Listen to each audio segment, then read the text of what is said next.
a presentar para que ustedes vean lo importante en diabetes tipo 1 porque vive de cerca. Vamos a ver. Ahora sí. Vanessa, hola. Hola Rosy, ¿cómo estás? Bien, ¿y Ahora tú? sí. Allí nos vemos bien, que a veces se corta la imagen y es como, ¿cómo Ahora sí, estás? acá. Bueno, que tuvimos que posponer el live anterior y ahorita aquí ya estamos. Ay, sí. Y, y bueno, yo sé que hay muchas personas que siempre tienen dudas, porque se habla mucho de la diabetes tipo 2 y de la alimentación. La diabetes tipo 2 no requiere tratamiento como tal. Una de las cosas que siempre educo es que la alimentación es suficiente para la diabetes tipo 2, pero hablamos poco de la tipo 1 y que sí se requiere tratamiento. Entonces, ese es el tema que vamos a hablar hoy y por supuesto aclarar muchísimas dudas y temores que yo sé que existen con la alimentación y la diabetes tipo 1. Y para ello, Rosy, tú eres una de las más indicadas porque cuéntanos a qué te dedicas tú y tu propia experiencia para los que se están conectando, te conozcan y sepan tu experiencia. Claro, Vanessa, pues yo encantada de estar aquí contigo, con tu público y en tu perfil. Y mira, yo soy Rosy Yáñez, soy nutricionista, doctorada, hice máster y doctorado en nutrición y metabolismo en mi curiosidad de seguir investigando y porque yo ya venía de ir bajando los carbohidratos por propia experiencia. Además, tengo 27 años viviendo con diabetes tipo 1, que el diagnóstico lo tuve a los 14 años, y tengo 17 años con alimentación muy baja en carbohidratos y con normoglucemia. Siempre me gusta decir esto porque, como bien tú dices, la educación me parece que es el tratamiento de la diabetes y entonces si no educamos a cómo normalizar los niveles de glucemia, entonces nos está faltando una gran parte y nos está quedando coja y de ahí los miedos que vienen allí. Entonces, básicamente ese es en resumen, mi historia. Bueno, además de tener un perfil clínico, tengo 20 años de experiencia clínica también acompañando personas con diferentes tipos de diabetes, embarazo y diabetes, diabetes tipo 1, tipo 2, y bueno, más o menos esa es mi historia, Vanessa.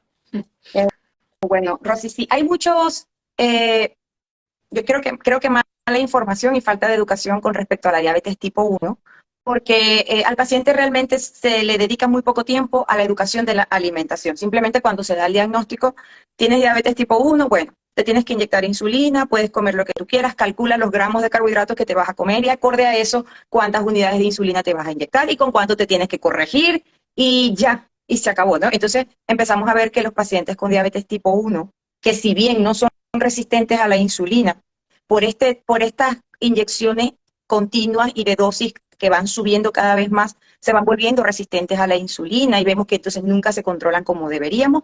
Y eso es lo que los pacientes diabéticos tipo 1 reciben. Esta es tu dosis de insulina, así es que la vas a calcular, puedes comer lo que tú quieras, y ya. Y ya hoy nosotros sabemos que la alimentación baja en carbohidratos es crucial para diabéticos tipo 1, así sean niños incluso. Entonces, como tú trabajas con niños, Rosy, háblanos de la alimentación baja en carbohidratos y tu experiencia con los pacientes. Pues bueno, como ha sido también mía, ¿no? Todo este aprendizaje ha sido mutuo, ¿no? Con adultos con diabetes tipo 1 y también con niños, adolescentes y niños muy pequeños últimamente también, ¿no? Con diabetes tipo 1 y gente mayor con diabetes tipo 1 que son reciente diagnosticados. Mi trabajo consiste, como te dije, Vanessa, en dar como herramientas y el proceso para que las personas normalicen sus glucemias, gestionen efectivamente insulina, porque no solo consiste en bajar los carbohidratos, ojalá. Yo lo hice 10 años empíricamente bueno, porque me sonaba que eso era el camino, pero lo hacía como podía y con mucho miedo, ¿no? Luego ya, bueno, he conocido a varios mentores, el doctor Bernstein, el doctor Stan Deloach, ¿no? Que aprendí mucho y luego he hecho mi propio método más práctico y resumido y sobre todo, ¿no? Que la gente implemente y se haga autónoma, ¿no? De cómo gestiono mi día a día, porque esa es la dificultad que tenemos, ¿no? Entonces, es verdad, como dices, es algo crucial y de base bajar los carbohidratos,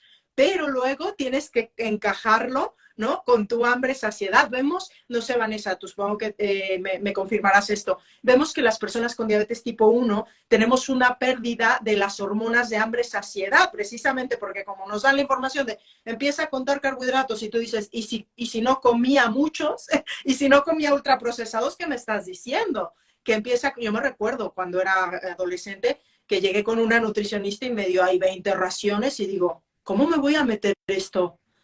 Fue como un impacto que le digo a mi madre, ¿cómo me voy a meter esto al...? Imagínate, o sea, que no encajaba y fue cuando me di cuenta de todo esto, luego me metí a la carrera, pero vemos una contradicción y yo creo que esta es de las principales dificultades que se encuentran padres y personas con diabetes tipo 1 porque están luchando con su propia intuición, que tú sabes que, oye, si reduzco los carbohidratos estoy mucho mejor, pero estoy en contra Sí, de sí, no, y la recomendaciones. alta dosis de insulina y la utilización continua de insulina, o sea, esas correcciones que a veces son innecesarias, ¿no? Y que es parte de la misma alimentación alta en carbohidratos. La misma insulina da mucha hambre. Yo siempre le digo al paciente, mientras más insulina tú te inyectes o mientras más resistente eres a la insulina, más hambre vas a tener. Entonces aquí con los niños es un tema difícil a veces porque el niño realmente está sintiendo hambre, ¿no? Entonces de ahí la importancia de enseñar lo que estás diciendo, que el alimento logre saciarte. Y lo otro, Rosy, que la glicemia hay que perderle miedo al valor por debajo de 60. Yo sé que es delicado y por siempre digo, no lo hagan solo, háganlo con un profesional, pero 60 o un poquito menos de 60 no es hipoglicemia, ¿no? ¿A qué voy con esto? Bueno, yo sé que ya estamos saliendo un poquito de los puntos, pero es que las mamás ven que le llega a 70 y enseguida le meten carbohidratos, azúcares, o bueno, o adolescentes o cualquier diabético tipo 1, enseguida que ve esta glicemia, se asustan. Y de aquí la importancia en enseñar que una alimentación baja en carbohidratos definitivamente va a bajar tu glicemia, pero va a generar otro tipo de energía sin necesidad de que la persona tenga que comer azúcares, shock de glucosa para rápido subirlo, porque entonces esto es la montaña rusa del diabético tipo 1. Sí, Entonces, totalmente, sí, sí. Es que tiene yo creo que es ahí de pensar cuál es la causa de la hipoglucemia. Yo siempre a los que acompaño digo, primero analicemos cuál es la causa, de dónde viene. Siempre es un exceso de insulina, pero de insulina basal, de insulina ultra rápida, de insulina rápida, está en el pico máximo, hiciste mucho ejercicio, estás ayunando, es decir, porque si no contextualizamos, estamos tratando mal, como dices, estamos exagerando el tratamiento. Entonces, es muy importante como contextualizar y luego, como dices, a mí tampoco me gusta decir así abiertamente, pero la cifra, porque la cifra es relativa y hay personas que a lo mejor están acostumbradas a tener 200 y bajan a 100 y están temblando. tienen Entonces, síntomas. sí, entonces es complicado una cifra, pero sí como contextualizar, ¿no? Ponerle, ¿no? Características y decir, vale, pues, ¿qué te está causando esto y a qué está acostumbrado tu cuerpo? Vamos a acostumbrarlo a bajar el rango para empezar, ¿no? Por ejemplo, sí, sí.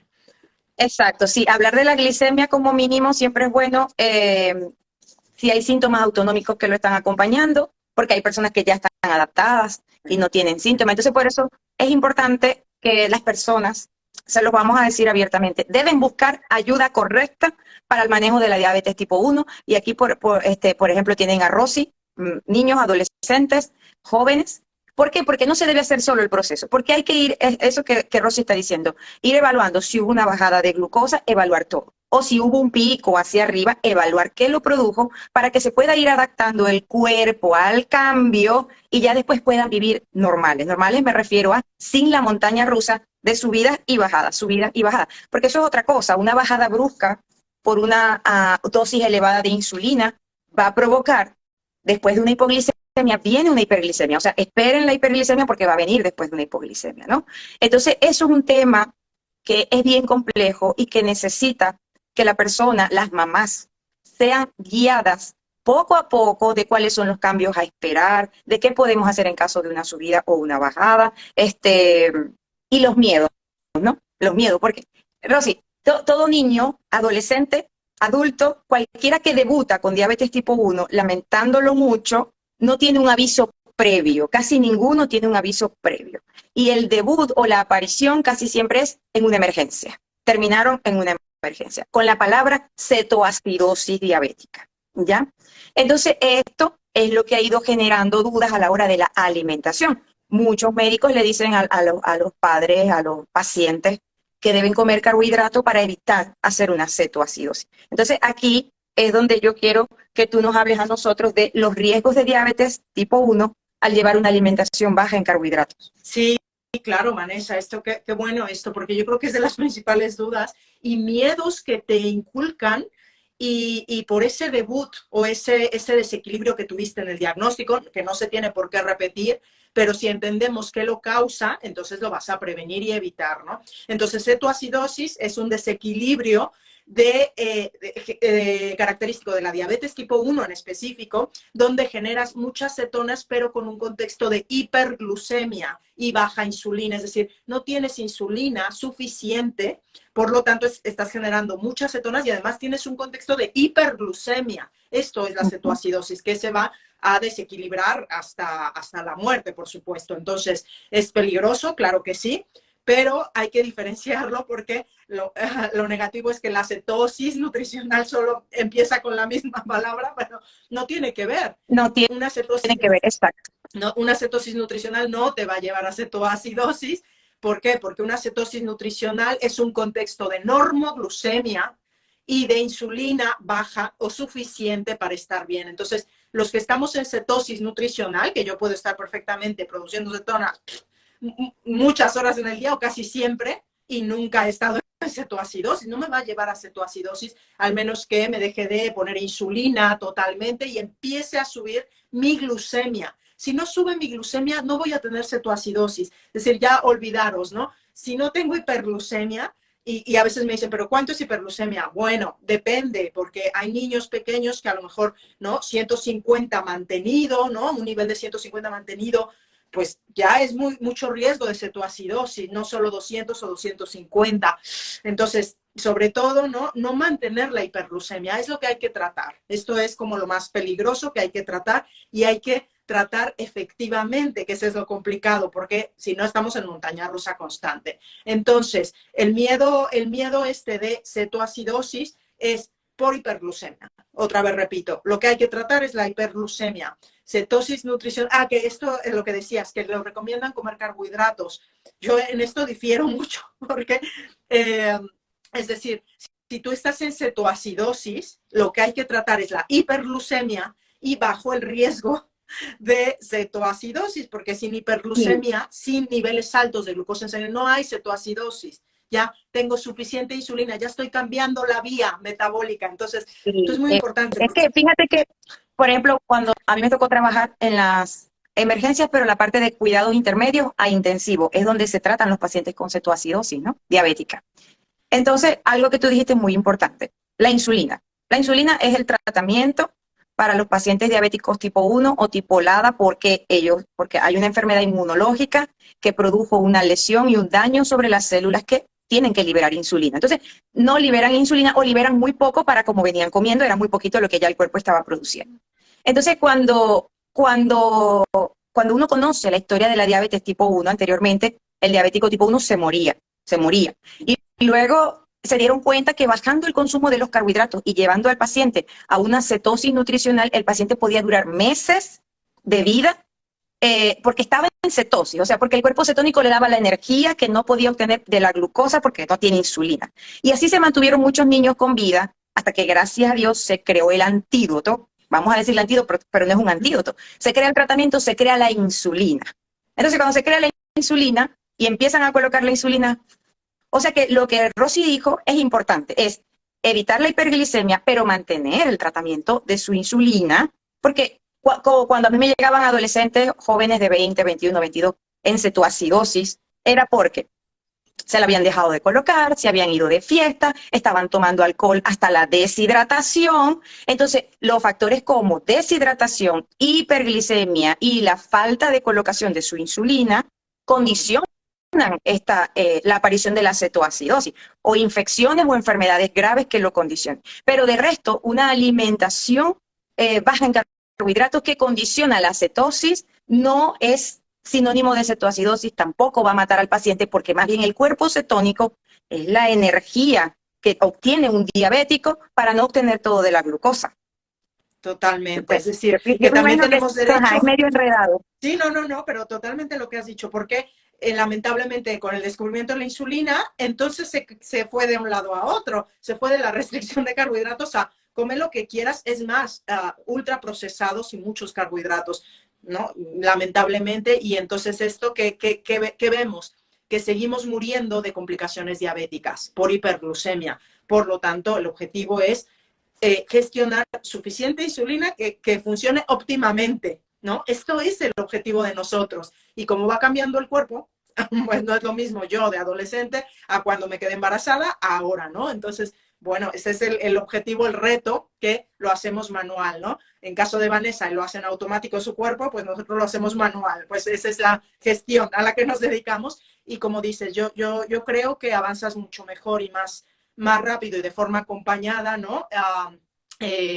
Sobre todo que te sientas emocionalmente también como, con salud más integral, porque uno se siente solo, ¿no? Cuando está en este camino de, y si me equivoco, y si estoy haciendo mal, y como yo lo viví, ¿no? Entonces, bueno, mira, ahora me dedico a esto, espero que unos años más, y bueno, el objetivo es esto, ayudar a las personas ¿no? Que no encuentren solución y que quieran reducir los carbohidratos para tener menos variabilidad glucémica, suavizar la montaña rusa. Yo no digo, bueno, yo muestro mis gráficos que a veces la gente, hola, ¿cómo estás? Bueno, sí tengo montañita. Lo que pasa es que está suave, está suave, está suave. Claro, es que las variaciones son propias del amanecer, del Sí, ejercicio, pero que tu hemoglobina glicosilada, que es la que habla de tu promedio, sea una hemoglobina glicosilada igual que el de una persona no diabética. De hecho, igual que el de una persona no prediabética o resistente, porque se ha normalizado que los pacientes diabéticos tienen que tener la hemoglobina glicosilada en 6. Y yo les digo, ¿por qué? Estás ya, glicando. O sea, sí, para tener complicaciones, ¿no? Entonces, ya. que tu hemoglobina glicosilada se mantenga en el valor de una persona sin diabetes. 5.4, 5.3, 5.2 y por ahí hay algunos incluso más bajitos que he visto de personas diabéticas que se cuidan muy bien, ¿no? Sí, Eh, nada fácil, pero posible, pero posible. Sí, posible. sí, sí. Rosy, y yo sé que siempre pues, va a estar la duda. Eh, eh, ya tú, en tu experiencia y tu trabajo con los diabéticos, estudios que apoyen y avalen la nutrición baja en carbohidratos para los pacientes diabéticos tipo 1 y tipo 2.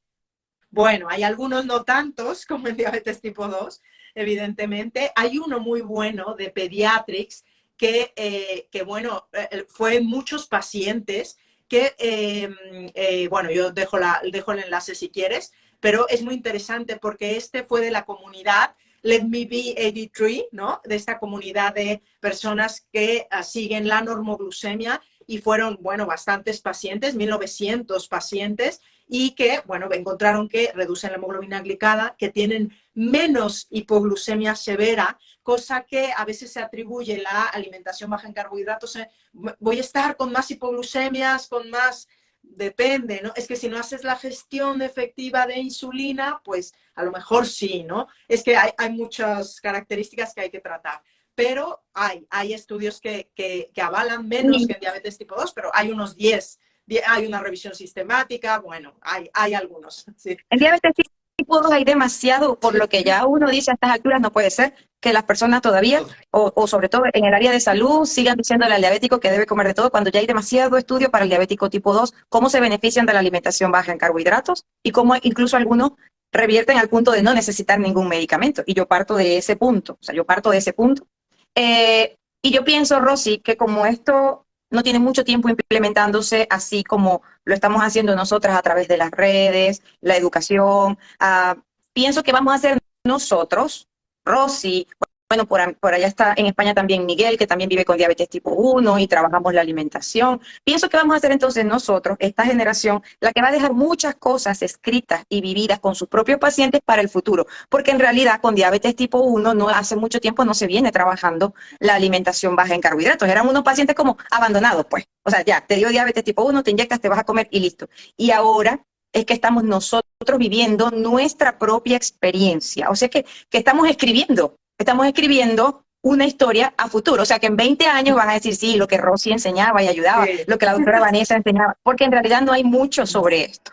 Entonces, Estoy de pues, es bueno. acuerdo contigo. Y además eso, ¿no? Ver a futuro porque, ¿no? La gente dice, pero si sobreviven de todas formas, y yo digo, bueno, también tenemos derecho a vivir óptimamente, ¿no? Porque, no, a veces, pero si sobrevive la gente con diabetes tipo 1 porque se pone su insulina, cuenta los carbohidratos y sobrevive.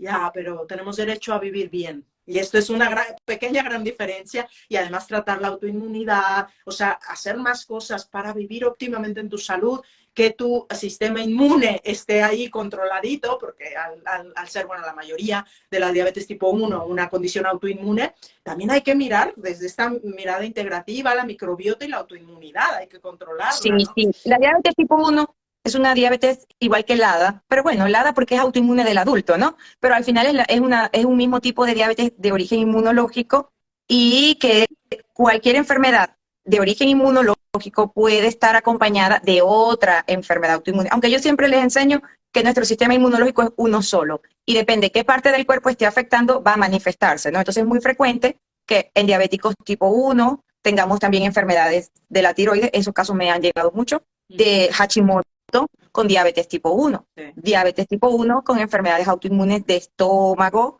de los huesos, artritis, espondilitis. Entonces, eso que Rosy acaba de decir, la modulación del sistema inmunológico es importante para que a futuro no se desencadenen otras enfermedades por el sistema inmunológico. O sea que es Total. crucial cambiar la alimentación. Así es. Y una parte es con la alimentación con normoglucemia, es mucho, porque estás cambiando ya el contexto y tu sistema inmune va a trabajar distinto. Totalmente, sí, sí.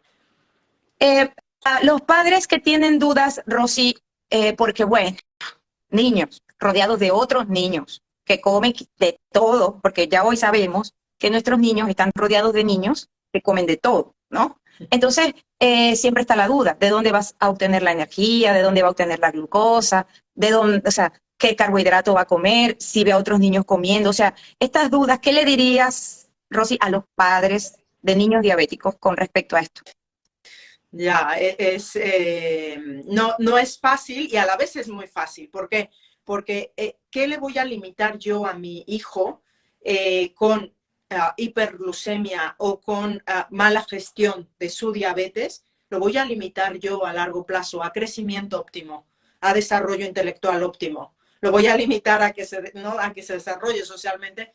Entonces hay que mirar muy con un objetivo más amplio y que yo sé que es difícil para los padres porque como no lo ven y como no nos teñimos de azul cuando nos sube a 200 la glucemia, pero sí que se siente, Vanessa, tú lo sabes, se siente. Yo siempre a los padres les digo, sí siente tu hijo cuando le sube la glucemia, aunque no lo diga.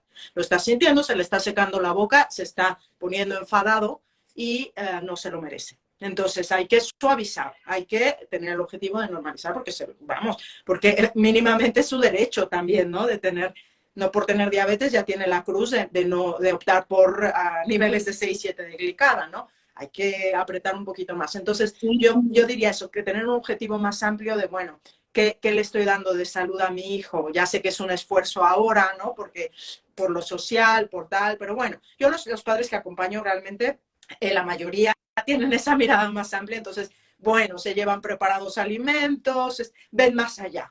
Y entonces, Exacto, ver más allá. De hecho, la celiaquía es una enfermedad muy frecuente en diabetes tipo uno, por lo tanto, quitarles el gluten, todo eso, les da un beneficio increíble. Y yo pienso que el entorno familiar, cuando me ha tocado trabajar con diabéticos tipo uno, yo siempre les digo, el entorno familiar debe cambiar, o sea, debe cambiar. Porque yo como mamá o papá de un niño diabético, no me voy a comer una pizza delante de él y le voy a decir, tú no puedes porque tú tienes diabetes, pero mami sí puede. O sea, el entorno familiar debe cambiar y además que todos se van a beneficiar de haber cambiado su alimentación. Una cosa, Rosy, yo no tengo diabetes, ¿no? Mi papá sí es diabético, yo no tengo diabetes, pero yo cambié mi alimentación. O sea, llega un punto en que uno dice, no, yo no como ultraprocesado, yo no como harina, yo no como azúcares. Entonces, que el entorno familiar deba cambiar, yo no lo considero un sacrificio, lo considero un beneficio a toda la familia. Entonces yo creo que esto es importante también a la hora de trabajar con niños y adolescentes, que el entorno familiar apoye el cambio. sí, sí, bueno, tú, porque eres coherente de las pocas profesionales que, ¿no? que trabajas en ti, que eso se agradece mucho, se nota, ¿no? Porque no es lo mismo que me recomiende algo y que no lo haga, pero sí, sí, yo creo que hay que ir más allá en los padres. Bueno, es un proceso, como digo, no es de la noche a la mañana, es un proceso que hay que ir integrando y cada uno yo siempre digo, yo he pasado por muchas etapas en estos años que llevo haciendo very low carb y normalizando mi glicemia. Desde irme al extremo hasta los últimos años que me siento como mucho más flexible y como que se da más fácil la normoglucemia, ¿no? Porque igual he trabajado mis emociones, me equilibro, intento hacerlo, porque como sé que la autoinmunidad va por allí, ¿no? Entonces, ese punto es un proceso que cada persona debe de trabajar también, ¿no? Ese proceso hacia la salud con mirada más amplia, ¿no? De, bueno, ¿qué permisos me doy? Porque si no, no me voy a quedar en esta alimentación. Si solo es restricción, voy a decir, Exacto. Rosy, tú quédate, yo me voy. ¿No? Entonces, Rosy, por aquí algunas sí, personas han vamos a... preguntado, ya le vamos a dar tiempo a las preguntas y respuestas porque lo queremos Sí, hacer bien dinámico. Han preguntado acá que cómo te pueden contactar. Tu perfil es Diabetes Bien, así de fácil. Diabetes Bien. Por allí la pueden escribir, pero hay otra forma de que te contacten o directamente por sí, Instagram. por Instagram, Diabetes Bien, en redes sociales estoy, en todas las redes sociales. Y además yo os invito a los que estáis viendo que tengo un webinar, una clase gratuita que doy el 19 de febrero, domingo, a las 6 de la tarde, hora España. Y es mañana, son las 11 de la mañana, hora Houston. Entonces, este webinar es una clase gratuita donde me podéis conocer, pero tenéis que escribiros. Entonces, vais a mi perfil y allí tenéis que suscribiros para que os llegue el acceso a esta clase. Allí voy a hablar de preocupaciones, de los comentarios anti-keto, pero además voy a dar una guía general de la alimentación baja en carbohidratos, dudas, y voy a hacer una oferta para mis programas que hago de personalización de diabetes tipo 1, tipo 2, etcétera. Entonces, así me conocéis, ¿vale? Entonces, Oh, perfecto. Bueno, diabetesbien.com, ahorita hay como 160 ya, personas conectadas, pero yo, como va a quedar colgado, vale, genial. las personas que lo van viendo en diferido, es bueno que se apunten porque en realidad diabetes tipo 1 tiene muy poco apoyo a nivel mundial. Y así que contar con personas como Rosy que se dedican a esto es maravilloso. Por allí preguntan cómo saber qué tipo de diabetes se tiene. Eso es fácil. Vale, en donde preguntaron, bueno, pues con el perfil, ¿no? ¿Cuál es tu perfil? ¿Qué edad tienes? ¿Tienes sobrepeso? ¿Cómo sabes que tienes diabetes? Bueno, ¿cómo fue tu debut? De esta La forma vamos edad, a... los anticuerpos. Yo siempre le pido a todos los diabéticos los valores de insulina porque, Rosy, es sorprendente que la mayoría de los diabéticos tipo 2 adultos tienen grandes cantidades de insulina y los tratan como medicamentos que aumentan la secreción Ay, de sí. insulina. Entonces, medir sus insulinas, medir sus anticuerpos, edad en la que apareció la diabetes, si hay pérdida de peso o no, es indicativo también del tipo de diabetes, pero casi siempre la diabetes tipo 1 o LADA aparece a temprana edad. Por ahí hay unos diabéticos que un profesor me decía, le decían los tipo 1,5, Sí. porque se parecían a los 1, pero eran 2. O tenían las características de un tipo 2 porque adultos no habían perdido peso, pero tenían anticuerpos positivos. Entonces, tienen que siempre acudir para una evaluación completa y saber qué tipo de diabetes están Claro, presentando. claro, claro. Sí, diabetes tipo MODI, casi siempre, ¿no? El debut es o muy rápido, ¿no? Muy fuerte, y esto casi siempre es tipo 1, tipo LADA, ¿no? Pero es una generalidad, luego hay que mirar, como dices, Vanessa, mucho más cosas. Sí, y Vale. la diabetes tipo LADA, más que bueno, los niños también tienen su etapa de luna de miel, pero en los adultos, la etapa de luna de miel puede durar más tiempo, siempre y cuando se abarque desde el inicio la alimentación. O sea que van a estar sin inyecciones de insulina durante un buen tiempo, siempre y cuando lleven una buena orientación con su alimentación. Y de eso, pues, es frecuente. O sea, Sí, yo lo digo así como frecuente, tal, pero quizás algunos lo desconocen, pero los adultos jóvenes con diabetes inmunológica, si abordan la alimentación correctamente desde el inicio, podrán tener meses, incluso un año o más, sin necesidad de insulina, ¿no? sí, o en mínimo, sí, con niveles normales, fantásticos y perfectos. Sobre todo, sí, la luna de miel o periodo de remisión es cuando tú debutas, ya te diagnosticaron con diabetes y se ve que se queda un 20% aproximadamente de células beta funcionando, aproximadamente, porque no lo sabemos a ciencia cierta con el péptido C, ¿vale? Pero hay un porcentaje que se queda allí, que no se ha muerto, esas células beta que producen insulina. Entonces, como aún están vivas estas, se puede alargar, no matarlas con hiperglucemia, y se puede Ujú. alargar que estas células te ayuden a estar bien, ¿no? Pero ahí, como dices, hay que mirar tus objetivos glucémicos y gestionar bien para alargar, porque es un apoyo realmente que te lo puedes gastar muy rápidamente, que en niños se da mucho esto porque metes carbohidratos y entonces te gastas tus células que aún te quedan, lamentablemente, y podrías alargar este periodo. Entonces, sí, es interesante esto. Acá dice, ¿qué doctores deberían ver una persona con diabetes? En realidad es variable. porque, por ejemplo, yo soy internista y a nosotros nos formaron en diabetes tipo 1, tipo 2, sobre todo en las emergencias para el rescate de un paciente en cetoacidosis diabética y pues todo eso. Sin embargo, es una enfermedad inmunológica, o sea, la diabetes tipo 1 es inmunológica, mientras que la tipo 2 es metabólica. En teoría, al tratarse del páncreas, debería intervenir el endocrino y el inmunólogo.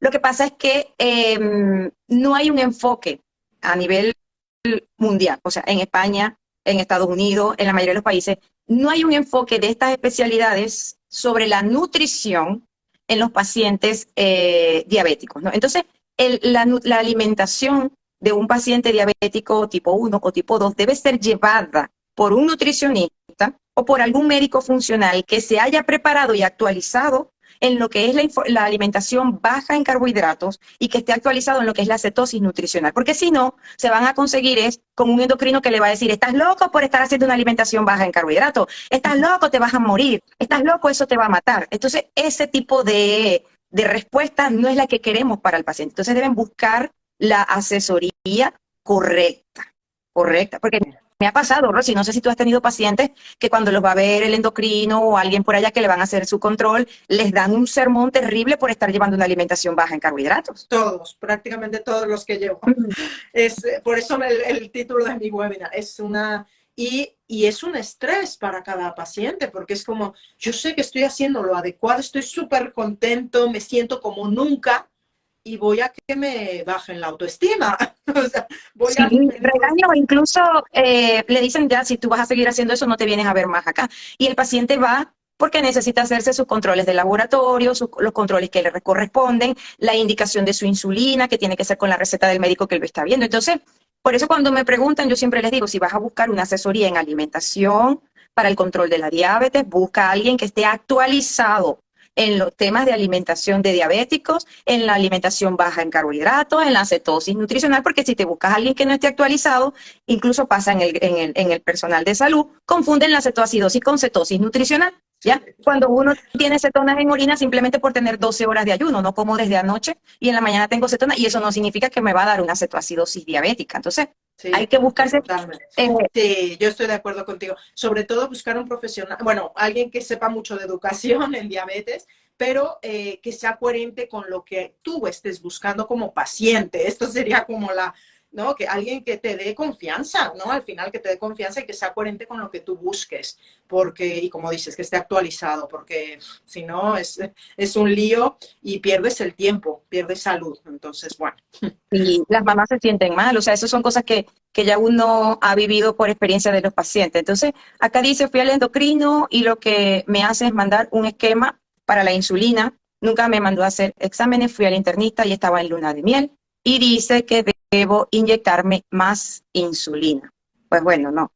Habría que ver las glicemias, si están controladas, si toleran muy bien la alimentación baja en carbohidratos sin inyecciones. O sea, eso se evalúa de forma individual. Y los anticuerpos para diabetes tipo 1, por acá los preguntan, Rosy, yo estoy bajando la conversación así. Bueno, son anticuerpos anti-insulina, luego hay 3 tipos, ¿no?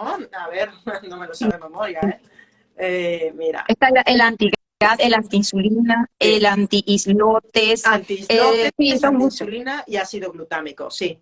Y en los últimos días he revisado el antitirosina, el antitransportador de zinc.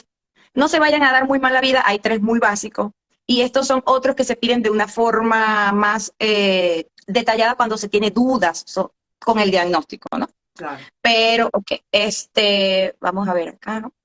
Ajá, Rosy, otra cosa. Porque bueno, ya hablamos que hay muchas diferencias entre la cetosis nutricional y la cetoacidosis diabética. Totalmente diferente. O sea, los padres o las personas que nos están escuchando no tiene que ver nada lo uno con lo otro.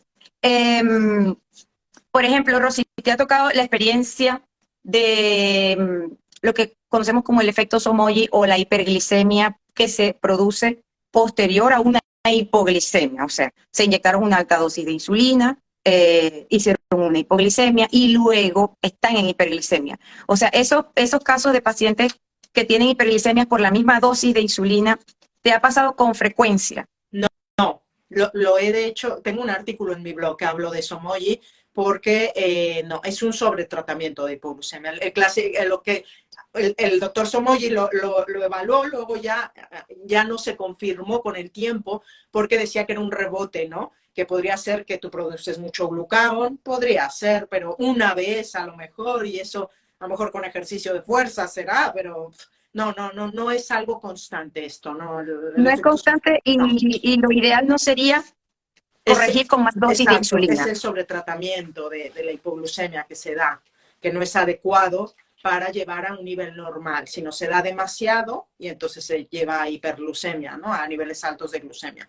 Es esto, básicamente. Entonces, es algo que hiciste tú que podrías ir modificando, pero no, los pacientes que tengo no lo veo repetidamente, ni mucho menos, porque era como una incógnita, ¿no? De a ver si el cuerpo reaccionó, tuvo un rebote. No es como el efecto del alba, que es otra cosa y que este sí se da en todas las personas y todo el tiempo. Esto sí. De hecho, hasta los que no son diabéticos que están en cetosis nutricional van a tener un poquito la glicemia elevada.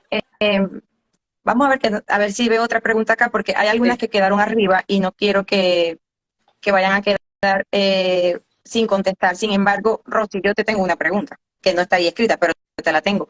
Tú, por ejemplo, haces ayuno, Rosy, ¿y cómo los llevas? ¿Cómo es la experiencia para ti del ayuno intermitente? Bueno, sí, ya tengo 4 años haciéndolo, más o menos. Justo antes de la pandemia comencé por espontáneamente, ¿eh? Porque realmente, porque se me complicaba con mi hija no sé cuántos, y digo, pues si estoy mejor sin desayunar, digo, pues si mi glicemia no se mueve, y digo, y no tengo hambre, y fue espontáneo, realmente no fue nunca obligado, y eso a mí me permitió hacerlo de forma relajada. Entonces empecé a hacerlo así y hasta que empecé a alargarlo porque me di cuenta que tengo un perfil, que esto es muy individual y que hay que explorar, pero tengo un perfil que puedo estar en ayuno bastantes horas, es decir, sin ningún tipo de hambre, tal, es decir, estoy bien, ¿no? Entonces hay que gestionar muy bien la insulina basal y las insulinas rápidas, las dos, y sobre todo ser constante. En diabetes tipo 1, la constancia, la repetición ayuda mucho al cuerpo, es decir, que tú tengas un orden, pero también sin diabetes, que tengas un orden. No, un Un día se me orden, una ocurre darme un estructura. atracón y otro día ayuno. No, es que esto no va a funcionar. Pero la Eso es constancia, importante. sí, simplemente es la constancia, observación, ir gestionando las insulinas. Y allí me quedé casi la mayor parte de los días. Hago una comida al día, la mayor parte de los días, pero hay días que hago 1,5, digo yo, porque como y luego a lo mejor meriendo alguna cosa. Y esto es lo que me va muy bien. Tengo la regla, todo me funciona bien, ¿no? Porque esa es la primera, hola, ya de haber perdido la regla. No, yo no. Yo se ve que estoy sobrada de Sí, calorías. O yo qué sé. y la diabetes tipo 1, bien tratada, no va a producir ninguna alteración tampoco en la fertilidad de las mujeres. Al contrario, pues que tienen que llevar un buen control de su embarazo, de su glicemia. Y los ayunos, bueno, en niños es diferente. Y yo pienso que si aquí hay padres escuchándonos, porque acá pregunta uno, Sí. saludos, una pregunta, ¿cuánto es el mínimo de carbohidratos en una dieta para un niño de 3 años? ¿No? Bueno, Rosy, contéstale allí, pero yo pienso que esto es algo muy individual. Sí, es muy individual. Para un adulto, bueno, más o menos son 30 gramos, que dice el doctor Bernstein, pero habría que ver, yo no me gustan las cantidades, sino de dónde vienen los carbohidratos, porque si me estás diciendo, me tomo media taza de azúcar y esos son mis carbohidratos, uy, pues te diría, no, gracias. Pero si son de verduras, no sé, de algunas nueces, yo qué sé. Entonces es muy importante de dónde vienen más que la cantidad total. En niños sería más o menos esto, un poco menos, pero hay que individualizar bien, como dices, porque a mí me interesa más regular hambre-saciedad de los niños. Es muy importante que en diabetes tipo 1 está muy alterado por la montaña rusa, la Y, hambre-saciedad. Rosy, y en los niños hay que trabajar, bueno, es un tema difícil de los adultos, pero que hay que trabajarlo en los niños también. En la hora de acostarse, Ya. las pantallas de teléfono, videos, ¿por qué? Porque no solamente la glicemia va a subir por lo que se comió, sino por lo que se hizo, a qué hora se durmió, cuánto tiempo esas retinas estuvieron estimulando cortisol y otras cosas. Entonces, eso también es importante trabajarlo en los niños, porque he visto que cuando llegan las vacaciones escolares, son las 12, la 1 de la mañana y siguen los niños despiertos.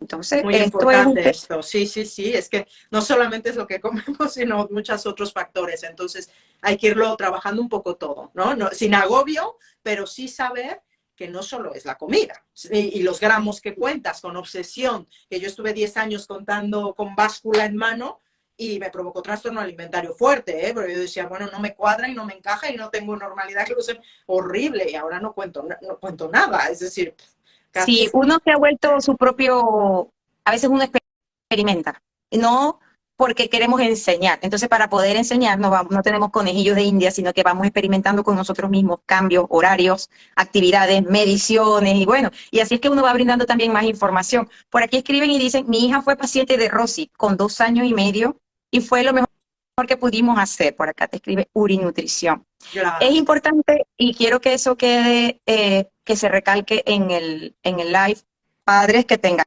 niños, adolescentes con diabetes tipo 1, no deben llevar este proceso solos. Búsquense ayuda y búsquense orientación. Rosy, yo no trabajo con niños, pero Rosy sí trabaja con niños y tiene clases y educación. Pero mi consejo es soliciten una evaluación individual para que puedan llevar este proceso de la mejor manera, porque es que así como Rosy lo estaba diciendo al principio, se evalúa todo. ¿Qué hizo? ¿Qué comió? ¿Qué se inyectó? ¿Qué pasó? ¿Por qué hubo una hipo? ¿Por qué hubo una hipo? Entonces, toda esta evaluación es guiada, ¿no? Es un Entonces, trabajo mutuo, ¿no? Porque a veces no sé si te pasaban esa que la gente piensa que el trabajo es tuyo. En diabetes no, en diabetes el trabajo es mutuo, más bien es del paciente, pero lo tiene que hacer, si no yo no soy adivina. Yo te ayudo con mi experiencia clínica, que ojalá que la como dice el aproveches. doctor Eduardo, que colocó una vez un post fabuloso diciendo, pues yo no te puedo hacer la compra, preparar la comida, darte la comida y hacerte todo, te vamos a orientar, pero hay un trabajo que debe ser mutuo. Y lo otro también es cuántas ganas tiene el paciente de vivir bien, controlado y sano, ¿no? Porque eso lo coloqué en una publicación diciendo, no es lo mismo controlarte la enfermedad y tenerla allí maquilladita como si todo está bien, que vivir para estar sano, que cambiar tus hábitos para estar sano. Porque el paciente diabético tipo 1, que no tiene secreción de insulina adecuada, simplemente a través de la insulina sintética, está imitando lo que tu cuerpo hace, son personas que pueden llevar una vida, de hecho, mejor que cualquier persona que anda por allí sin diabetes, ¿no? Porque hoy en día estamos rodeados de mucha gente enferma. Entonces, el diabético tipo 1, si aprende a comer, si se aprende a cuidar y está decidido a vivir sano, lo va a lograr por encima de muchos que andan por allí sin diabetes, pero con un montón de problemas metabólicos, ¿no? Entonces yo digo que también tiene que ser qué tanto la persona lo quiere. Porque si no lo quieren, Rosy, nada obligado va a durar. Nada Totalmente. impuesto va a durar en el tiempo. Sí, Entonces vamos a ver aquí. Ya vamos a ir finalizando porque, sí, no, bueno, no, allá es más tarde. Ya sí. Rosy es de noche, pero yo sí tengo que trabajar ahorita. Eh, entonces, bueno, sí va a quedar colgado el live, sí va a quedar colgado para que lo puedan ver en diferido. A lo que yo lo termine, les voy a colocar la dirección del Sí. usuario de Rosy para las personas que le van a escribir o la van a contactar. Y Sí, ya, yo os invito, eso, repito, a mi webinar que es diabetesbien.com, diagonal webinar. Y allí te saldrá el próximo del 19 de febrero y te invito a que te apuntes y encantada de poder ayudaros. Sí, como dices, si tenéis la intención de ayudarte a ti mismo, que yo encantada, porque es eso, es un trabajo mutuo en la diabetes, pero que a veces te encuentras solo. Entonces a mí me interesa que no te sientas solo y que tengas respuestas, que a veces no, que a mí me ha costado años tenerlas y aún sigo buscando pues que te lo simplifique, ¿no? Que te lo facilite, porque yo sé que los padres tienen una doble carga en la espalda de ser el páncreas de su hijo y a la vez gestionar emocionalmente todo y acompañarlo y adivinar síntomas. Yo lo sé esto, pero bueno, allí vamos. fabuloso. Gracias, Rosy, por tu tiempo, gracias por el apoyo a todos los pacientes con los que trabajas y a todos los diabéticos tipo 1, porque yo sé que es una enfermedad poco comprendida. Y bueno, pronto vamos a programar entonces otro live donde Sí, hablaremos más del tipo 2, sí. pero hoy queríamos hacer un énfasis en tipo 1 porque es muy importante. Entonces, pues gracias por tu No, tiempo y gracias gracias a a todas las ti, personas. Vanessa, encantada, un abrazo muy grande y nada, seguimos en contacto. Gracias a todos los que se conectaron y ya pronto lo dejo colgado y nos volveremos a conectar pronto. Claro que sí, chao, chao. Chao.